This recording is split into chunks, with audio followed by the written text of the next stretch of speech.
tu es jeune femme, tu t'es mariée et tu tends ton oreille à cette tantine hypocrite là, elles vont détruire ton mariage. Les tantines là, je vous attends dans cette vidéo. Elles vont détruire ton mariage. Elles vont te détruire. Parce que, tu vois, on a des tantines là, elle va te regarder. Elle te regarde avec un bon sourire. Elle te dit elle te donne des conseils, soi-disant. Et elle pense t'aimer, mais elle ne t'aime pas. C'est qu'elles sont hypocrites. Les tantines qui ne trouvent pas d'homme à se marier là. Les tantines qui sont à la maison, qui ne font rien, qui sont même pas responsables, qui ont eu le temps de faire 10 enfants avec 10 pères différents là. C'est elles qui viendront s'asseoir pour dire que elles vont te donner des conseils. Les conseils qu'elles vont te donner là. On a toujours dit, hein, avant, quand quelqu'un te dit, hein, viens, je vais te donner un chapeau. Voici je te donne un chapeau. Regarde le chapeau que la personne a sur sa tête avant de comprendre qu'elle va te donner un bon chapeau. Elles, leur vie là, qu'est-ce qu'elles ont fait de leur vie pour venir te conseiller toi aujourd'hui? Donc, mes belles, mes princesses, faites attention à ces tantines là. Faites vraiment attention à ces tantines. Elles sont là, je ne te dis pas d'être impoli. Sois poli, mais pose des limites à ces personnes-là. Parce que les débuts là, elle t'amène dans son jargon pour t'avoir, pour que tu puisses te livrer à elle, pour que tu puisses tout lui dire. Et quand tu vas tout lui dire, elle va vraiment voir dans ton bonda là. Elle va regarder, là, tu as vraiment ouvert ton bonda et tu lui as tout dit. Maintenant que le fait qu'elle a tout vu dans les bondas là, c'est maintenant qu'elle va s'asseoir sur toi. Tout le quartier sera, le village sera au courant de tout ce que tu lui as dit, tous les secrets que tu lui as dit là. Elle va tout dévoiler. Avant tout, laisse-moi te donner, te faire un témoignage d'une sœur, d'une histoire vraiment très, très, très choquante. La sœur, elle s'est mariée dans d'une autre ville de Togo. Elle est du sud et elle s'est mariée de quelqu'un, toujours du sud, mais de l'autre côté, c'est sud-ouest. Voilà, elle est vraiment du sud, sud même, et elle s'est mariée de quelqu'un de sud-ouest. Et puis, quand elle est rentrée dans le foyer, vous savez, les familles africaines, des fois, toute la famille est dans une localité. C'est comme, il y a des gens qui disent que bon, ben, nous allons acheter, toute cette terre-là nous appartient. D'accord? Et chaque personne a sa localité et tout le monde, ils s'entremêlent entre eux comme ça. Ils sont là, c'est quasiment toute une grande famille, mais c'est pas que vous êtes dans la même maison, mais chaque personne est dans sa maison, mais tout le monde rentre chez l'autre. Ainsi de suite, et tout va bien, ok? Et c'était comme ça, elle est rentrée dans un foyer comme ça, la sœur. Et les débuts, tout allait bien. Et il y avait une tati qui a eu des enfants avec plusieurs hommes. Et elle est retournée vivre dans la famille, dans la grande famille, avec ses enfants. Les grands, eux, ils sont, les grandes, surtout les deux grandes filles, elles sont mariées. Et quand elles sont mariées là, elles ne font même pas d'enfants. Mais elles sont dans leur foyer. C'est pas pour ça qu'on est là. On est là pour parler de la vraie tantine là. La sorcière de l'autre côté. C'est pour ça que je dis la sorcellerie a deux choses. L'hypocrisie, c'est une mauvaise sorcellerie. La jalousie, c'est une mauvaise sorcellerie. Mais quelqu'un qui te guérit, qui t'aime, qui te chérit, c'est la bonne sorcellerie. Voilà. Donc, quand la fille est rentrée dans le foyer, naïve qu'elle est, elle se retrouve seule. On est d'accord? Donc, la tante là, elle s'est portée garante pour devenir son pilier. Et moi, cette fille-là, c'est une amie à nous. C'est notre génération. Donc, moi, je suis allée un jour la rendre visite. Elle était enceinte. Je suis allée la rendre visite. Et j'ai vu la tante qui était là. Elle était là même en train de faire à manger pour elle. Et j'ai vu, et il y a une voix à l'intérieur qui me dit, celle-là, elle n'est pas ce qu'elle croit être. Et elle a fini de faire à manger pour elle. Et comme elle était enceinte et qu'elle mangeait pas beaucoup, donc elle m'a demandé est-ce que je pouvais manger. Je dis non, je n'ai pas faim. Je suis venue la rendre visite. Et la tante est partie. Et quand elle est partie, je lui demande, mais c'est qui cette dame-là? Elle dit, mais tu l'avais pas vue à mon mariage? Ah oui, c'est ma belle Tati, la belle-sœur, c'est ma belle-sœur. Elle est gentille avec moi. C'est elle qui, depuis que je suis là, c'est elle qui s'occupe de moi. Elle fait, c'est surtout qu'en ce moment, je suis enceinte. C'est vraiment elle qui est là. J'ai dit, ah. Mais fais attention quand même. Elle dit, mais pourquoi tu me dis ça? Elle est tellement gentille, on cause de tout et de rien. J'ai dit, écoute ma princesse, je te dis de faire attention à cette Tati. Tu sais, quand les gens sont tellement bons là, très, très, très gentils là, il faut faire attention. C'est vrai d'être gentil, mais il faut observer quelques signaux que la personne t'envoie. Maintenant, je te dis de faire attention. Elle m'a dit, ok, bon ben, si tu le dis. Et moi, je suis partie. Et ça a continué leur vie ainsi. Alors qu'au moment où moi je lui disais de faire attention, là, elle avait déjà tout dévoilé. Elle avait déjà tout, beaucoup dit. Elle avait dit ses secrets, de ce qu'elle faisait, de tout et de rien. Et vraiment plein, plein, plein de choses, elle avait déjà dit. Mais ça ne s'est pas arrêté. Elles sont là, toujours, tout va bien. Elle a eu son premier bébé. Elle était là. Sa maman est venue pour la maternité. Ça s'est bien passé. Elle est repartie. Elle l'a laissé. Puisque la tati était là. Elle ne fait rien. Donc, comme elle ne fait rien, on a dit libre essai appartient. Donc, du coup, qu'est-ce qui s'est passé? La tati là, elle est toujours là. Jusqu'à ce qu'elle a eu 3 enfants. La tati était là. C'est maintenant que les choses commencent. Le mari, après 3 enfants, il a commencé à fatiguer. Il voulait une deuxième femme. Comme il voulait une deuxième femme, la famille savait, mais pas elle. La tati est venue lui dire que c'est comme ça que ton mari veut avoir une deuxième femme. Mais est-ce que tu veux que je t'aide pour contrecarrer cela? Comme elle la prenait comme sa sœur, comme sa maman, comme son tout, elle a dit, comment tu veux m'aider?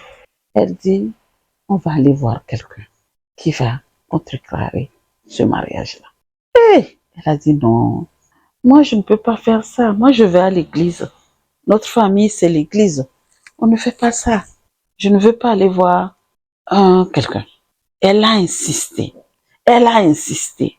Et la fille a dit, ok, si tu penses que ça peut m'aider, allons-y. Donc ça là, moi je ne savais pas.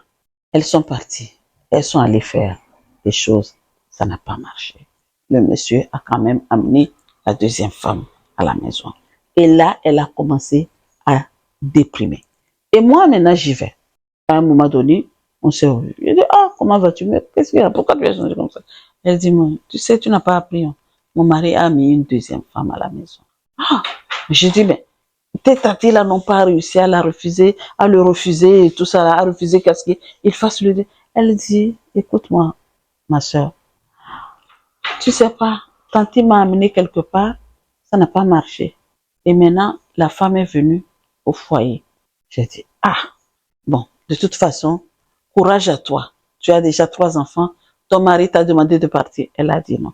Mais ah, et comment tu comptes faire? Elle dit, mais je ne sais pas. Pour l'instant, je ne sais pas. Ça va un peu.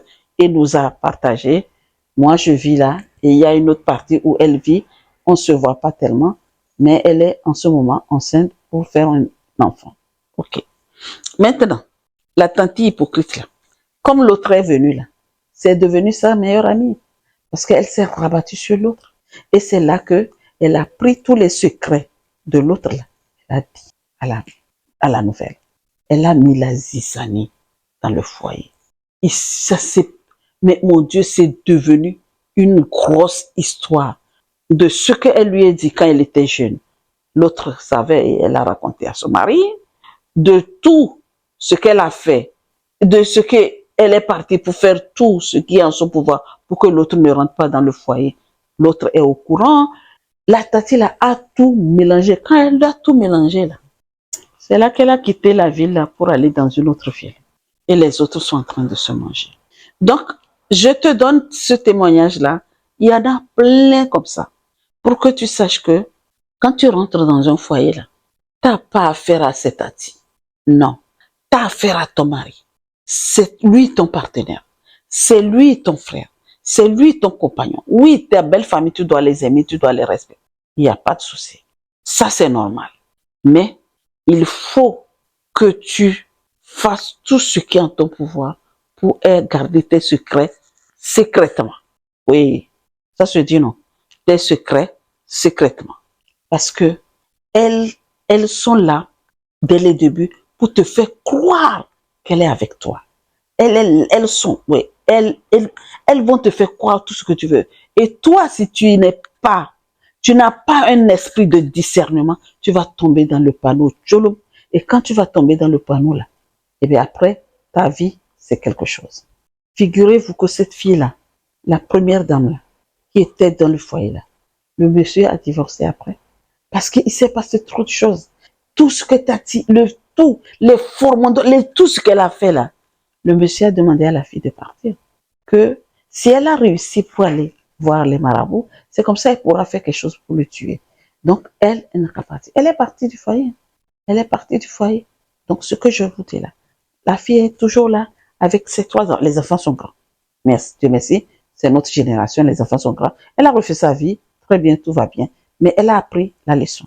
Donc, toi qui m'écoutes là, et que tu as une belle sœur tati, qui vient dès le début pour chez toi, pour que tu lui donnes tout, tu lui donnes et tu lui racontes toute ton histoire. Et elle va te raconter son histoire. Mais quand toi tu vas sortir son histoire, elle va dire non, c'est faux.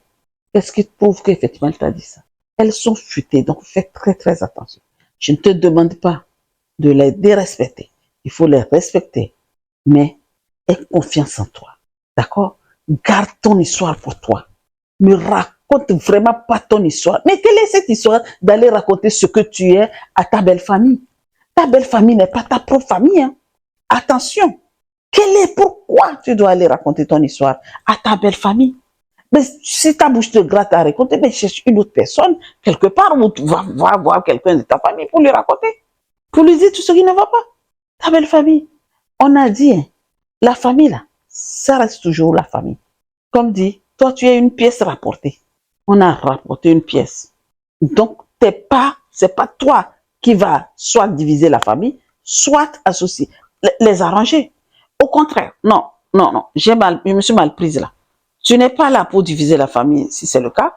Mais quand toi, une pièce rapportée, tu rentres dans une famille là, ton but c'est de les voir réunis. Donc, tu n'es pas là pour venir leur dire, tu n'es pas là pour dire que oui, voici mon histoire. Non, ton histoire, c'est ton histoire. Donc, faites très, très, très attention, princesse.